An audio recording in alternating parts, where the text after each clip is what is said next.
दोस्तों आप सभी का बहुत बहुत स्वागत है हमारे चैनल में। इस वीडियो के अंदर अभी हम लोग लूसेंट सामान्य ज्ञान इससे रिलेटेड जो है इम्पोर्टेंट 40+ क्वेश्चन इस वीडियो में देखने वाले हैं, जो कि आपके आने वाले एग्जाम से railway, group D, SSC, UP police, लेखपाल और आने वाले सभी प्रतियोगिता परीक्षा के लिए काफ़ी इम्पोर्टेंट है। तो दोस्तों आप इस वीडियो को बहुत ध्यान से लास्ट तक देखिए।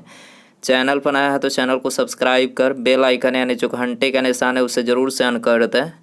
और ये टोटल जो है 40+ क्वेश्चन है। आप इनमें से कितने क्वेश्चन सही कर पाते हैं अपना स्कोर कमेंट बॉक्स में ज़रूर बताएं। तो चलिए शुरू करते हैं। देखिए यहाँ पर हमारा पहला क्वेश्चन दिया गया है, निम्नलिखित में से कौन सा एक पौधों की वृद्धि मापने के लिए प्रयुक्त उपकरण है। तो पौधों की वृद्धि दर किसके द्वारा मापा जाता है? तो ये मापा जाता है क्रेस्कोग्राफ के द्वारा। आपको याद रखना है पौधों की वृद्धि दर किसके द्वारा मापा जाता है? क्रेस्कोग्राफ के द्वारा। करेक्ट आंसर ऑप्शन बी हो जाएगा। क्रेस्कोग्राफ की बात करें तो देखिए क्रेस्कोग्राफ का निर्माण जो है सबसे पहले किसने किया था? जेसी बोस ने। ठीक है, क्रेस्कोग्राफ का निर्माण सबसे पहले किसने किया था? जेसी बोस ने किया था। और ऑप्शन ए में जो बोलोमीटर दिया गया है, ऑप्शन ए में जो बोलोमीटर दिया गया है, तो इसका उपयोग जो है ऊष्मीय विकिरण को मापने के लिए किया जाता है। बोलोमीटर का उपयोग किस लिए किया जाता है? ऊष्मीय विकिरण को मापने के लिए। क्रोनोमीटर की बात करें तो इसका उपयोग जो है पानी के जहाज़ों में सही समय का पता लगाने के लिए क्रोनोमीटर का उपयोग किया जाता है। इकोकार्डियोग्राफ की बात करें तो इससे जो है दिल की प्रत्येक गतिविधि के बारे में पता चलता है। इकोकार्डियोग्राफ से दिल की प्रत्येक गतिविधि के बारे में जो है पता चलता है। क्वेश्चन नंबर 2 है, अपवर्तित प्रकाश के माध्यम की क्षमता को इसके संदर्भ में व्यक्त किया जाता है। अपवर्तित प्रकाश के माध्यम की क्षमता को जो है किस में व्यक्त किया जाता है? तो प्रकाशीय सघनता में। ठीक है, प्रकाशीय सघनता में व्यक्त किया जाता है। करेक्ट आंसर बी हो जाएगा। क्वेश्चन नंबर 3 है, लैक्टिक एसिड क्या है? लैक्टिक एसिड क्या है? तो करेक्ट आंसर ऑप्शन ए हो जाएगा। 3 कार्बन वाला अणु है। 3 कार्बन वाला अणु है लैक्टिक एसिड। इसके अलावा यहाँ पर हमने कुछ अम्ल, उनके स्रोत एवं रासायनिक सूत्र के नाम लिखे हैं। तो देखिए पहला दिया गया है साइट्रिक अम्ल। तो साइट्रिक अम्ल किससे प्राप्त होता है? इसके स्रोत क्या है? नींबू और संतरा। साइट्रिक अम्ल के सूत्र की बात करें तो C6H5O7 इसके सूत्र है। ब्यूटारिक अम्ल की बात करें तो खट्टे मक्खन जो है इसका स्रोत है। और ब्यूटारिक अम्ल का जो सूत्र है वो है CH3CH2CH2COOH इसका सूत्र है। हाइड्रोक्लोरिक अम्ल की बात करें तो ये जठर रस से प्राप्त होता है और इसका सूत्र है HCl। फार्मिक अम्ल की बात करें तो चींटी के डंक में पाया जाता है और इसका सूत्र है HCOOH। HCOOH जो है फार्मिक अम्ल का सूत्र है। लैक्टिक अम्ल की बात करें तो खट्टा दूध, दही, थकान में, मनुष्य के मांसपेशी में ये होता है और इसका जो सूत्र है वो है C3H6O3। C3H6O3 जो है लैक्टिक अम्ल का सूत्र है। क्वेश्चन नंबर 4 है, पौधे से बीज में भ्रूण होता है जो उचित परिस्थितियों में अंकुरित हो जाता है। इस प्रक्रिया को इनमें से किसके रूप में जाना जाता है? तो देखिए इस प्रक्रिया को जो है अंकुरन के रूप में जाना जाता है। करेक्ट आंसर ऑप्शन ए हो जाएगा। क्वेश्चन नंबर 5 है, किस पीढ़ी के कंप्यूटर भारी, वैक्यूम ट्यूब आधारित और महंगे थे? किस पीढ़ी के कंप्यूटर भारी, वैक्यूम ट्यूब आधारित और महंगे थे? तो ये थे पहली जो पीढ़ी थी वो थी। तो करेक्ट आंसर ऑप्शन सी हो जाएगा। क्वेश्चन नंबर 6 है, मनुष्य में निम्नलिखित में से किसकी ऑक्सीजन के लिए उच्च आत्मीयता है? ऑक्सीजन के लिए उच्च आत्मीयता इनमें से किसकी है? तो हीमोग्लोबिन की है।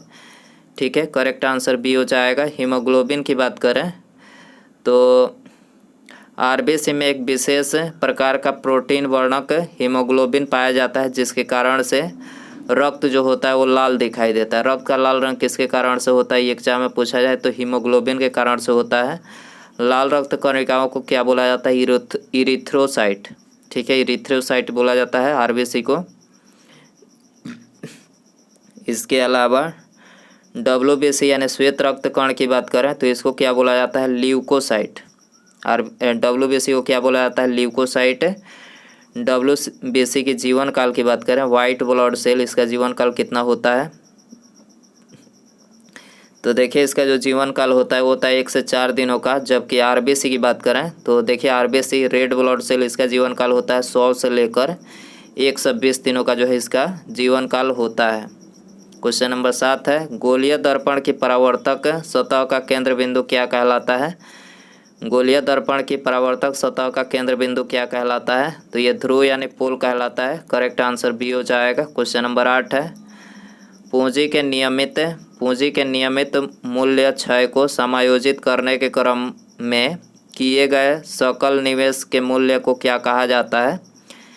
पूंजी के नियमित मूल्य क्षय को समायोजित करने के क्रम में किए गए सकल निवेश के मूल्य को क्या कहा जाता है? तो देखिए इसको जो है मूल्य ह्रास कहा जाता है। करेक्ट आंसर ऑप्शन ए हो जाएगा। इसके अलावा अवमूल्यन की बात करें तो अवमूल्यन का जो मुख्य उद्देश्य है वो है व्यापार को बढ़ाना और आयात को कम करना। अवमूल्यन का मुख्य उद्देश्य क्या है? व्यापार को बढ़ाना और आयात को कम करना। भारत में अवमूल्यन पहली बार कब किया गया था? सितंबर 1949 में हुआ था। दूसरी बार अवमूल्यन जून 1966 में हुआ था। तीसरी बार जो अवमूल्यन हुआ था जुलाई 1991 में हुआ था। कुल स्थिर लागत कुल परिवर्तनीय लागत का योग कहलाता है। क्या कहलाता है? तो ये कहलाता है कुल कीमत। ठीक है, बी आंसर हो जाएगा। प्रसिद्ध लोकगीत कजरी कहाँ का लोकप्रिय है? प्रसिद्ध लोकगीत कजरी कहाँ का लोकप्रिय है? तो कजरी की बात करें उत्तर प्रदेश का लोकप्रिय है। करेक्ट आंसर ये हो जाएगा। क्वेश्चन नंबर 11 है, www के लिए इनमें से किस प्रोटोकॉल का प्रयोग किया जाता है? तो www के लिए जो है ये HTTP प्रोटोकॉल का उपयोग किया जाता है। करेक्ट आंसर ऑप्शन डी हो जाएगा। इसके अलावा HTTP की फुल फॉर्म की बात करें तो इसका फुल फॉर्म होता है हाइपर टेक्स्ट ट्रांसफ़र इसका फुल फॉर्म होता है। प्रोटोकॉल HTML का पूर्ण रूप की बात करें HTML की तो हाइपर टेक्स्ट मार्कअप लैंग्वेज जो है इसका फुल फॉर्म होता है। FTP का फुल फॉर्म क्या होता है? फाइल ट्रांसफ़र प्रोटोकॉल इसका फुल फॉर्म होता है। TCP का फुल फॉर्म क्या होता है? पूर्ण रूप ट्रांसमिशन कंट्रोल प्रोटोकॉल। याद रखना है आपको। इनमें से किस इस्पात संयंत्र की स्थापना छत्तीसगढ़ के दुर्ग जिले में रूसी सहयोग से की गई थी और इसमें 1959 में उत्पादन शुरू हुआ था? तो कौन सा इस्पात संयंत्र है? तो यह है भिलाई इस्पात संयंत्र। ठीक है, करेक्ट आंसर सी हो जाएगा। इनमें से किसकी स्थापना लीग ऑफ नेशंस के स्थान पर की गई थी? तो संयुक्त राष्ट्र यानी यूनाइटेड नेशन की जो स्थापना की गई थी लीग ऑफ नेशन के स्थान पर किया गया था। आंसर हो जाएगा बी। इनमें से किसे मिल्क मैन ऑफ इंडिया कहा जाता है? मिल्क मैन ऑफ इंडिया किसे बोला जाता है? तो वर्गीज कुरियन को बोला जाता है। करेक्ट आंसर ये हो जाएगा। इनमें से किस चिकित्सक ने भारत आकर 1974 से 1815 तक बंगाल मेडिकल सर्विस में कार्य किया और भारत के कई विविध क्षेत्रों में महत्वपूर्ण सर्वेक्षण एवं खोज की? किसने किया था? तो ये किया था फ्रांसिस बुकानन ने। ठीक है, करेक्ट आंसर ये हो जाएगा। 1948 में वैश्विक व्यापार को विनियमित करने के लिए गेट की स्थापना की गई थी। गेट का फुल फॉर्म क्या है? तो देखिए गेट का जो फुल फॉर्म है वो है general agreement on tariffs and trade. General agreement on tariffs and trade जो है इसका फुल फॉर्म है। करेक्ट आंसर सी हो जाएगा। वेल्थ ऑफ नेशंस नामक पुस्तक के लेखक कौन है?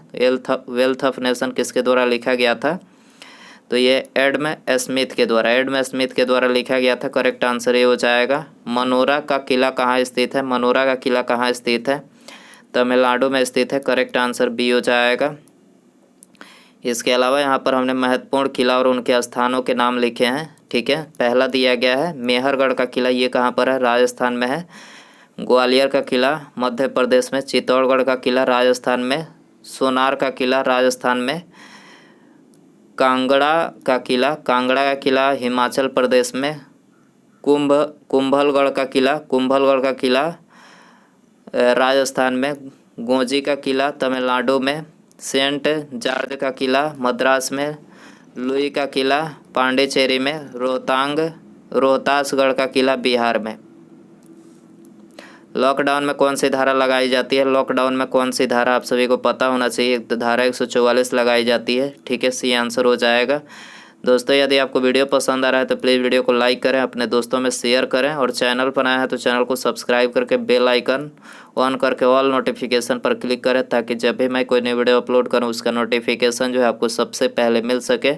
तो सब्सक्राइब करने के बाद बेल आइकन ऑन रखें। मनुष्य के कान में हड्डियों की संख्या कितनी होती है? वेरी इंपॉर्टेंट क्वेश्चन है ये, आपको पता होना चाहिए। मनुष्य के जो कान होती है उसमें हड्डियों की जो संख्या होती है 6 होती है। एक कान में 3 हड्डियाँ पाई जाती है और एक कान में 3, मतलब दोनों कान में मिलाकर 6 हड्डियाँ जो है मनुष्य के कान में होती है। ठीक है, क्वेश्चन नंबर 21 है, इनमें से कौन सा राज्य बॉक्साइट का सबसे बड़ा उत्पादक है? कौन सा राज्य बॉक्साइट का सबसे बड़ा उत्पादक है? तो उड़ीसा जो है बॉक्साइट का सबसे बड़ा उत्पादक है। डी आंसर हो जाएगा। जब लोगों को बजट के माध्यम से वित्त पोषित किया जाता है और सार्वजनिक वस्तुओं को किसी भी प्रत्यक्ष भुगतान से मुफ्त उपलब्ध कराया जाता है, इसे क्या कहा जाता है? तो देखिए, इसे बोला जाता है सार्वजनिक प्रावधान। ठीक है, इसे सार्वजनिक प्रावधान बोला जाता है। सी आंसर हो जाएगा। निम्नलिखित में से किसने पाकिस्तान के गठन की मांग का विरोध किया? किसने पाकिस्तान के गठन की मांग का विरोध किसने किया था? तो ये खान अब्दुल गफ्फार खान ने किया था। सी आंसर हो जाएगा। निम्नलिखित में से कौन भारत में सबसे नवीनतम नाभिकीय ऊर्जा संयंत्र है? भारत में सबसे नवीनतम नाभिकीय ऊर्जा संयंत्र कौन सा है? तो ये है कुंडनकुलम है। बी आंसर हो जाएगा। कुंडनकुलम नाभिकीय संयंत्र कहाँ स्थित है? तमिलनाडु में स्थित है। इसके अलावा तारापुर की बात करें, तारापुर नाभिकीय रिएक्टर कहाँ है? महाराष्ट्र में है। नरौरा नाभिकीय रिएक्टर कहाँ है? उत्तर प्रदेश में है। प्रसिद्ध उपन्यास अनटचेबल किसके द्वारा लिखा गया था? अनटचेबल किसके द्वारा लिखा गया था? तो ये मुल्क राज आनंद के द्वारा लिखा गया था। बी आंसर हो जाएगा। इनमें से किस रेशेदार फसल का प्रयोग मोटे कपड़े, बैग, थैले होगा और सजावटी सामान बनाने के लिए किया जाता है? किसका उपयोग किया जाता है? जूट का। ठीक है, तो ऑप्शन सी यहाँ पर करेक्ट हो जाएगा।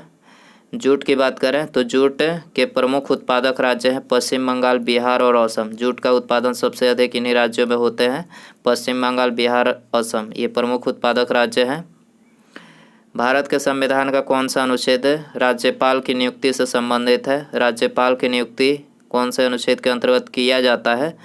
अनुच्छेद 155 के अंतर्गत। डी आंसर हो जाएगा। इसके अलावा अनुच्छेद 153 की बात करें तो इसके अनुसार जो है एक या एक से अधिक राज्यों का एक राज्यपाल हो सकता है।